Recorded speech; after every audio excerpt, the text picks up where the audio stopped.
बिहार की राजनीति में भारतीय जनता पार्टी ने एक नई रणनीति अपनाई है जिसे शैडो वार कहा जा रहा है। इसका मतलब है कि वे विपक्ष को चौंकाने वाली रणनीति का इस्तेमाल कर रहे हैं ताकि सत्ता में वापसी हो सके।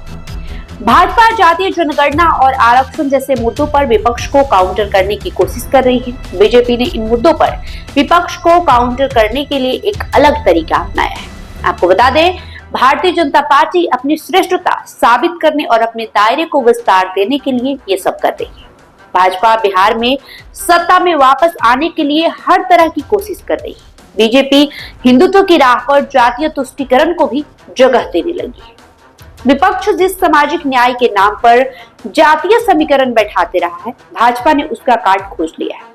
पड़ोसी राज्य में भाजपा की सरकार ने आरक्षण के दायरे में कुछ ऐसा फैसला लिया जिसका अपरोक्ष रूप से लाभ बिहार विधानसभा चुनाव में मिलने जा रहा है। दरअसल जातीय जनगणना के निर्णय के बाद हर पार्टी इसे साधने की कोशिश में अपने अपने तरीके से समीकरण फिट करने में लगी थी। भाजपा ने एक कदम आगे बढ़कर जाति आधारित राजनीति को ओडिशा और हरियाणा में भरपूर जगह दी है। भाजपा के रणनीतिकार ने बिहार विधानसभा चुनाव के ऐन मौके पर भले उड़ीसा की राजनीति को प्रभावित करने का निर्णय लिया, मगर इसका अपरोक्ष फायदा सीधे सीधे बिहार में भाजपा को होने जा रहा है। दरअसल उड़ीसा की बीजेपी सरकार ने राज्य में पहली बार अन्य पिछड़ा वर्ग यानी कि ओबीसी को 11.25% आरक्षण देने का फैसला लिया है। इस फैसले को बिहार के चुनाव में भाजपा भरपूर इस्तेमाल करेगी और ओबीसी समुदाय को अपनी ओर आकर्षित करेगी। आमतौर पर पिछड़ों की राजनीति में राजद की दखलंदाजी ज्यादा रही है। हरियाणा में बीजेपी सरकार ने दलित राजनीति की जो चाल चली है वो बिहार की दलित राजनीति को भी बेहद प्रभावित करेगा। यहाँ की सरकार दलित को 2 वर्ग में बांटकर आरक्षण की सुविधा दी। इसमें एक वर्ग है डिप्राइव्ड शेड्यूल कास्ट यानी डीएससी और दूसरा है अनशेड्यूल कास्ट यानी ओएससी। इस फैसले के पीछे सुप्रीम कोर्ट का आदेश है जिसमें एससी को सब कैटेगराइज करने की अनुमति दी गई। हरियाणा सरकार ने ग्रुप डी में एससी के लिए आरक्षण को इन 2 भागों में बांट दिया ताकि ज्यादा वंचित समुदायों को लाभ मिल सके।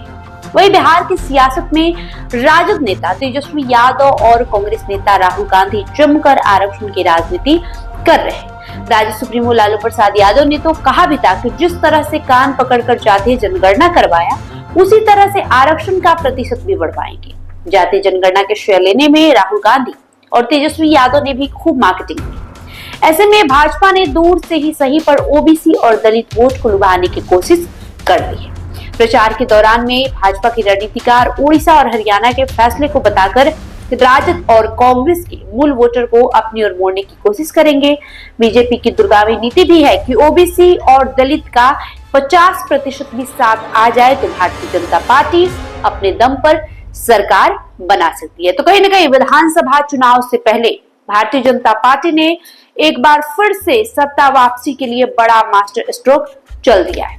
जिस जातीय जनगणना और आरक्षण के मुद्दे को नेता प्रतिपक्ष तेजस्वी यादव और राहुल गांधी भुनाने की कोशिश कर रहे थे, भाजपा ने उसे बड़ी रणनीति बना ली और भाजपा ने वो पूरा दाव चल दिया है जिसके तहत एक बार फिर से उसका बिहार में सत्ता वापसी हो सके। बहरहाल आपकी जो भी प्रतिक्रिया होगी कमेंट बॉक्स में लिखते जाइए। बहुत बहुत शुक्रिया।